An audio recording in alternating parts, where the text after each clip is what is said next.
どうも皆さんこんばんは、夏目さんちの源です。数分前家中に卵の白身をぶちまけたさやですさっきキッチン行ったらもう足ベッタベタになってさ、拭けよと思って拭いたんですよ、拭いたんです。拭き漏れだっただけでね、漏れすぎなんだそんなことはもう今日はどうでもいいんですが、遠いな、遠すぎるだろはい、ということで、はい、夏目さんち、はい、第1子無事生まれました。いやなんかね、長かったような短かったような、なんかね振り返るとね、なんかあっという間だったような感じもするんだけど、だ皆さんにとっては半年前ぐらい、そうだね、半年前ぐらいに出した、報告動画以来じゃないかな。ちゃんとなんかこう、そうだね、そう経過というか、なんか始まりと結末だけ急に伝えられるみたいな、そうなんかちょいちょいさ、実写でね、撮影の時に、まあそうだね、お腹の具合とかは多分見てる方もいらっしゃったと思うんですけど、結構コメントで「あさやさんお腹大きくなってる」って注目してくださってね、体の心配をねしてくださった方もたくさんいて、いやもう本当にお気遣いありがとうございます。ありがとうございました。はい、無事ですよ。はい、無事というか、いろいろあったんですよ。いやもうなんかいろいろありすぎて、いろいろあったんですけど、ちょっと今日はそんな感じの生まれましたよということと、その当日だったりその近辺どんな感じで過ごしてたのかっていうお話とか、はい、あとはちょっとこれからの夏目さん家だったり、そうね、はい、であとはもううちのパラピーの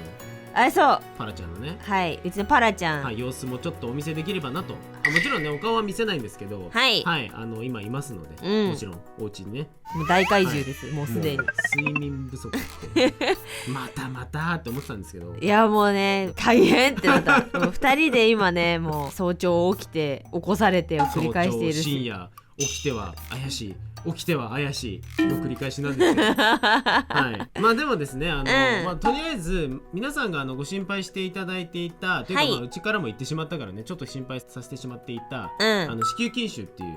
うものがさやのね中に大きなのができちゃってると。いやそうですね、絶対この先になんかこう邪魔してくるかもしれないっていうのをね、お医者さんから言われてたんですけど、普通の人よりもはるかに大きいなんかこう筋腫ができちゃってて、そうちょっとでかかったんですけど、赤ちゃん無事育つかわからんと言われてしまったりとかもあったんですけど、はい、無事ね押しのけて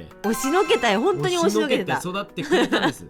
すごかった。なんか先生たちが MRI とかで子宮筋腫の場所とかをちゃんとね調べてくださった上でいろいろね経過を見てくれてたんだけど、先生たちがもう動くはずないみたいな感じで言ってたところをめちゃめちゃ移動してて、なんかこうね、子宮が広がると同時に子宮の位置とともになんかこう筋腫がギュンって動いて、すごいところにボコって出てきたりとか、もうお腹見てわかるぐらい、そうもうお腹の上からボコーンとしてるんですよ、本当に。なんか大体私右側に赤ちゃんがいて左側に筋腫があるって感じなんだけど、もう左側でもうボコンって感じだった。本当にね、ヨッシーアイランドに出てくる山みたいな感じだったもんね。わかる確かにあんな背景にあるあの山みたいな感じだった。そうくらいなんかポコってしてたんだけど、だけど奇跡的にそこを無事ね押しのけてくれて、無事育ったんですよね、無事育った。だけどとんでもねえとこで邪魔してきてしまいまして、そうね、なんかさやがそもそもその子宮筋腫が大きいっていうことから、出血多量になるリスクがすごくあって、そうって言われて、でなんかこう病院の配慮で、お医者さんとかがこう多い時間帯に出産できるようにっていろいろ平日昼間ね、そう計画してくださったんですけど、計画誘発分娩っていう感じに、なんか陣痛が来る前に、予定日より前かな、ちょっと前にその陣痛誘発剤っていう、まだ起きてないとこからお薬で陣痛を起こすっていう、で出産まで行くっていうのを計画してたんですけど、筋腫が減るせいで、なんかその仕組みとして子宮の一番頂点のところにその誘発剤が効きやすいっていうこと、一番効くのはそこっていうことだったんですけど、ちょうど頂点にやつがいてお邪魔ぷよが、一生消せないやつ、もうどれだけねバイオ炎しても消せんぷよがいたの。それでもう2日間ほどね誘発剤、そのお薬で陣痛を起こすってやったんですけど、結局ねそれで自然分娩にするまでの効きが現れなくて、このままだとやっぱり母体の負担とと、赤ちゃんもね、そう元気なくなっちゃうからこれ以上危険なので当日急遽ですね、はい帝王切開になりまして、術後はしばらく経ってるんだけど、そうにしてもまだ穴が開いている。穴が開いている言い方がちょっとそうね、お腹を切って赤ちゃんをね、緊急帝王切開ですかね、そうだね、になりまして、でも無事にね、はい母子ともに健康で、さやさんはちょっとお腹が痛いぐらいなんですけど、お腹が痛いぐらいと言いますけど、すげえことですよ、とんでもないことよ。母子ともに健康で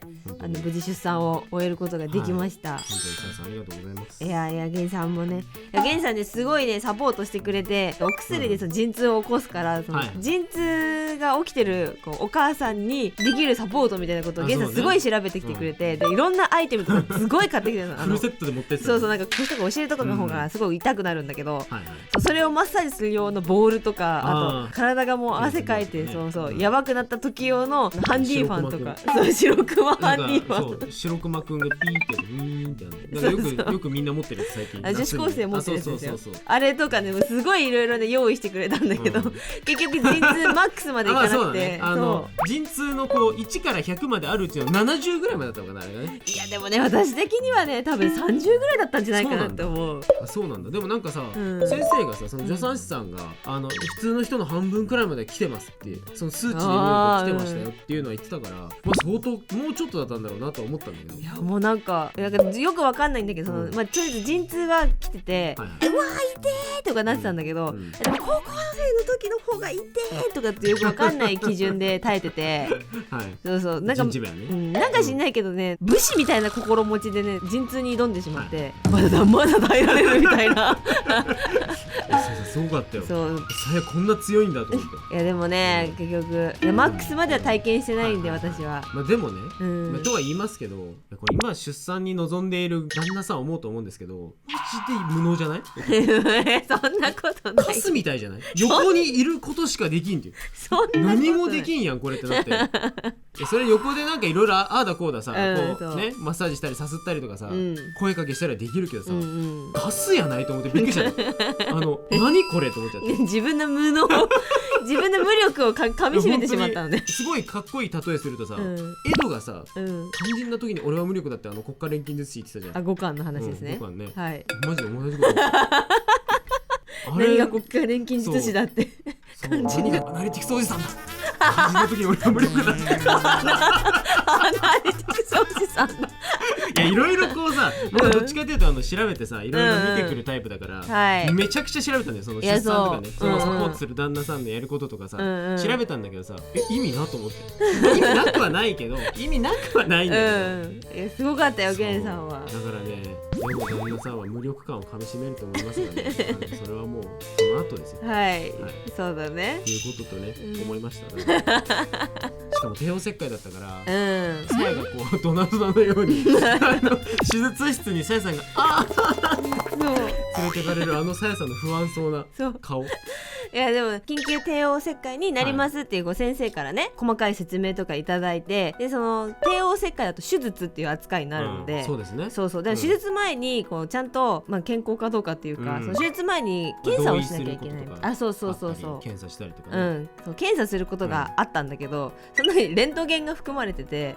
じゃあこの後採血したりとか、あといろいろお薬の説明があったり、でその後にレントゲン室に行くんだと思ったら、レントゲンのすんごいでっかい機械がその私がもともといた病室になんか失礼しますガンガンガンガンガンガンガンってきて、すげえびっくりして、一瞬時だけなんか恐怖飛んだんだよね。なんかねすごかったよね。あいつ自由なんだと思って自在なんだっていう。そう、あいつね解き放つことできるんだと。いやなんかね、現代医療の凄さを知りましたね。まあね、そんなこんなで帝王切開入りで、さやさんはもうね、あとはもう手術受けるだけになってしまうんで、連絡も取れないわけじゃないですか。いやそうですね。僕はやっぱりアナリティクスおじさんなんでてか調べるしかできないからさ、帝王切開平均時間とかで調べちゃうわけですよ。1時間から2時間って出る、で1時間から2時間っつってるんだけど、1時間半ぐらいの時点で、来たわけですよ。オンギャー。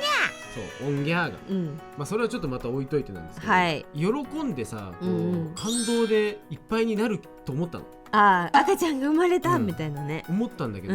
なんか知らんけどさやがまだ手術室にいて出血多量が心配されてるって時点でなんかその時点で僕のなんか環境スイッチがポーンとオフになっててあとで「はぁみたいな「写真撮っていいですよ」って言って「はい」iPhone のカメラの起動ができなかったその時起動の仕方分かんなくなってて、iPhone のカメラどうやってつけるんだってめっちゃ女性さん笑われてたんだけど、あとねさやさんね手術とその後の処置の時間が長くなってゲンさんにはすごい心配をかけてしまったんですけど、いやでもね看護師さんとかお医者さんのおかげですごい元気に、なんかもう帝王切開だってなんかだいたい1週間ぐらい入院するんだけど、そのね入院期間ねずっとね会う看護師さんになんか出血多量だったんで多分しんどいと思いますけどっていう入りと、出血多量だったのにそんなに元気なんですかっていうなんかさやさんね出血の割には元気だったらしい。いやなんかすごい元気だったらしくて、いやでもこれは妊娠中にね、ゲンさんとねそう1ヶ月ぐらいね、もうゲンさんと朝ね早朝 4,5 キロ散歩っていうすごいね、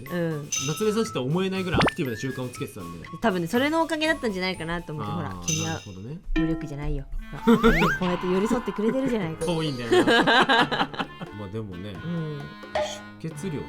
2リットルって聞いた時は血の気が引いたよ俺がね血の気引いてんのはさやなんだけど、血の気というか血が引いてる血の気じゃない、血が引いてる本当に血が引いてる笑ってる場合かって話なんですけど、2リットルって聞いた時に、でも僕なんか一番パッて頭に出てきちゃったのが、出血2リットルワンピースのレッドに書いてあったやつじゃんってゾロがカバジ戦で出血したより出血してるやんって思って書いてあるんだよ、ワンピースのファンブックのレッドだったからに書いてあったんだけど、ゾロって毎回ズタボロになるじゃん。いやもうすっごい血ダラダラ流しますけどあのゾロが出血する時の出血量が出てるの、なぜか何リットルって出てるコーナーがあって、カバジ戦が 1.5 リットルだったの覚えてる。確かに間違ってるかもしれないけどバギー戦で一番最初の2巻3巻ぐらいのゾロがカバジと戦った時には 1.5 リットル出血してることになってたんだけど、カバジ戦より辛いんだと思ってやばってなって。でもだってゾロでその後さ戦ってるからまだだからゾロはやっぱすごいんだよ。確かにあいつはおかしい確かにあいつはおかしいってことも分かったけど、そんな出たんだろうと思ってゾッとしたよ。例え面白すぎるね、ゾロより出たってまあね、はい、笑って話せるのも本当奇跡みたいなことなんですけど、いやもう本当にね、お医者さんたちには感謝ですね。病院の、皆さんに本当に感謝で、無事俺たちもね退院してから今4日目ぐらいなんだけど、早速ゲンさんとさやさんのドキドキワクワク新生児育児っていうものが始まってますので、始まってますけど、はい。さやさんどうですか実際パラちゃんと会ってみて。鬼川語彙力どこパラちゃんの書いてみて、今後もしかしたらトークに出てくるときにさ、イメージ図を書いてみて。そういうね、別に似顔絵描かなくてもいいけどさ、なんかこういうなんかねふくふくしてんのよ、やっぱ赤ちゃんだから、なんか毛はあんまりまだ生えてないんだけど、あとなんかねたまにねこういう顔する目が開きそうで開かない時の顔する一番最初にみんなに見せるこれこういう顔するめっちゃするこの顔。我が子です。我が子めっちゃこんな顔する。すっごいね、この子分かるわ。似てるなちょっと似てるわ。なんかもう大体ねこういう感じですねうちの子は。お洋服がね、新生児サイズで一番ちっちゃいサイズを買ったんだけど、やっぱりまだね、お洋服がねでっかいんですよ。確かにそうかぶかよ。そう襟のところからねちょっとフリルがついてる可愛いお洋服を、すごいね、なんかあるのよね。そう買ったんだけど、やっぱ今の体のサイズだとやっぱりそれでもでっかくて、フリルがさなんかもうこんなになっちゃってさ、なんかドラゴンボールのさベジータみたいになっちゃってさうちのもこんな感じなんだよ今本当に。どうしてくれよみんなに紹介してみようよとか言って出たこの顔かってパラちゃんね。はい、っていうか性別言ってないんじゃない？確かに別に隠すつもりもそれはなかったんですけど、ここから分かると思いますけど分かんねえよこれじゃはい。てなわけで夏目さん家にね、無事来ていただいたパラちゃんなんですけど、ガチ新メンバーです。ガチ新メンバーガチじゃない新メンバーも今までいなかったけどパラちゃん性別女の子です。女の子でございます。女の子です可愛いでしょ。ちょいちょい多分ね、そうお顔はね、出さないと思うけど、出さないですね。話題とかだったり実写撮影の時にちょっと映ったりとかは、映り込んだりするかもしれないですけど、基本は出ないと思っていただいて、ぜひともね、夏目さんちがパパママとして頑張る姿もね、見守っていただければと。お絵かき YouTuber っていう肩書きからね、なんか別にプライベートでお父さんとお母さんっていうジョブが、ジョブだよ、やば、母感ない父感な俺たちないやでもまだほら、だってパパママ4日目だから。いやほんと、新入社員4日目何できる？コンセントの先っちょ持ってさ、どこに刺せばいいですかって言ってる時期ですよ、新入社員って言って、新入社員舐めすぎだろいや、それぐらいで、まだまだ新人なねパパママですけど、ちょっと頑張ってね、頑張っていこうと思いますので、諸先輩方ご指導ご鞭達のほどよろしくお願いいたします。YouTuber の挨拶と思えない報告じゃないご指導。夏目さんちさ、たびたび言われるんだけどさ、夏目さんちってコミュニティの文章めちゃくちゃ会社みたいな文章を書くときありますよねって言われることあって確かに言われてみるといたしますとか言って書くのなんか丁寧に書こうとするとさ、どうしてもなんかメールみたいになっちゃう社会人のメールみたいな文章になっちゃう。久しぶりに連絡する人とかさ、一番最初にお疲れ様ですって入れちゃうみたいなさお世話になっております。なんならコミュニティにお世話になっておりますから書き出しそうになるもん、たまにまあでもね、本当に皆さんも応援していたおかげもあってね、ここまで来れましたと。いや頑張っていこうと思います。ちなみにもう動画内ではもうこのままパラちゃんで、パラちゃん、本名をねここで言うわけにもいかないので、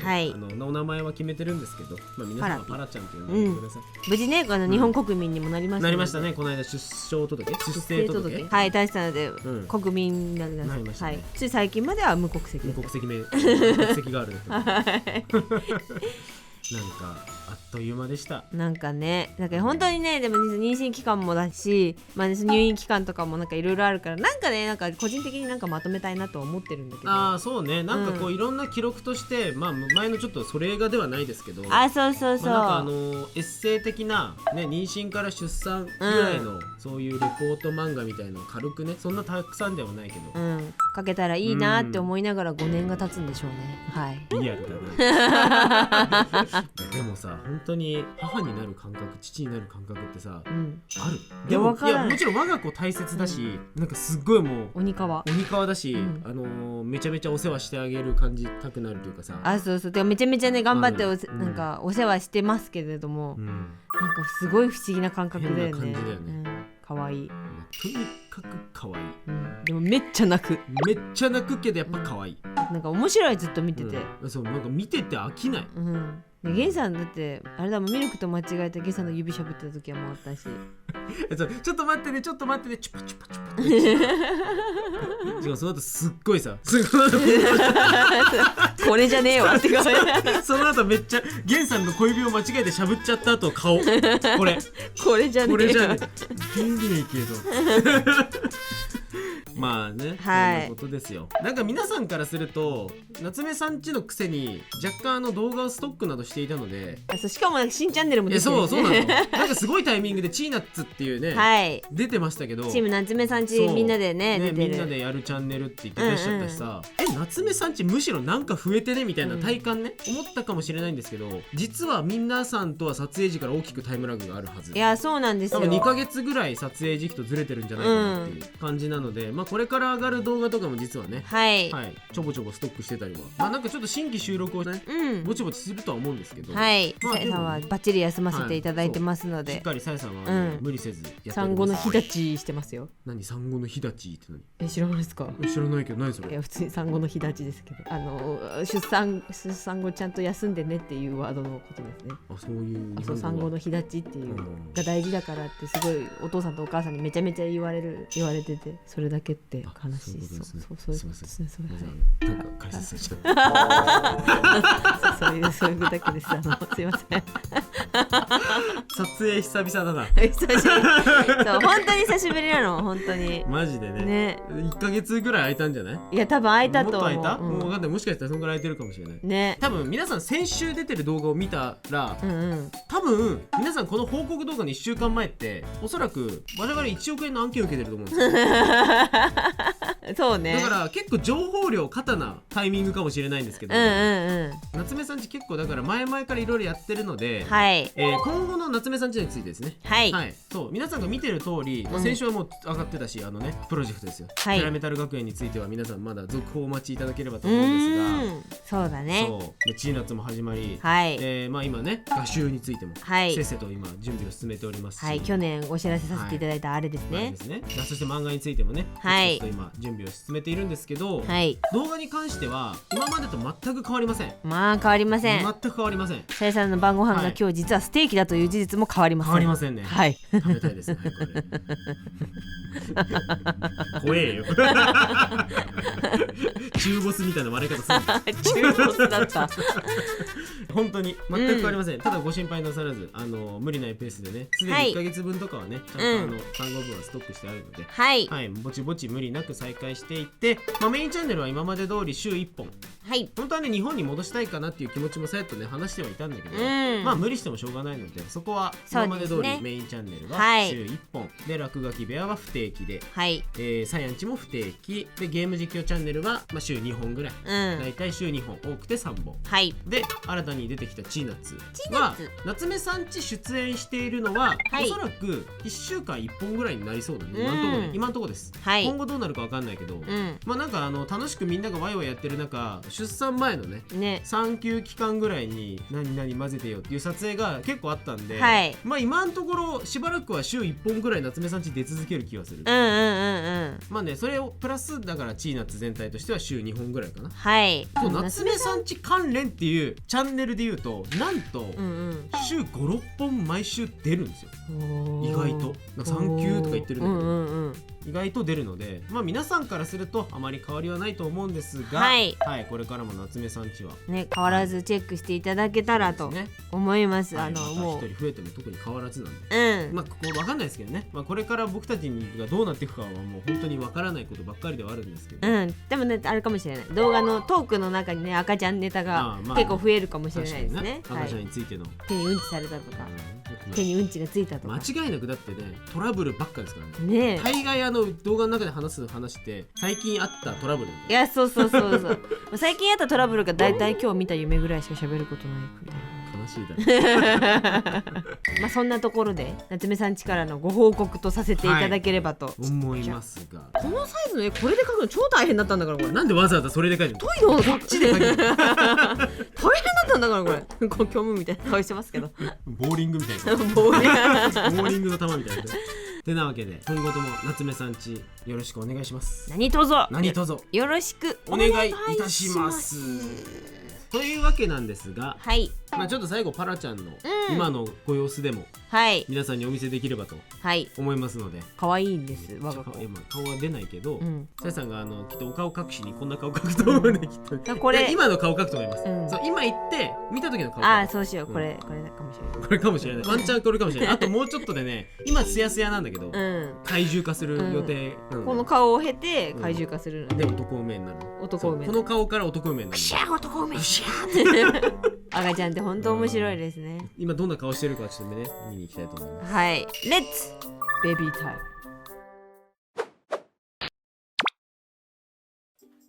さあじゃじゃーんということでパラちゃんです。かわいい。ファンサした今なんか推しの子のさ、オープニングみたいな愛ちゃんの手みたいなポーズしたけど今。赤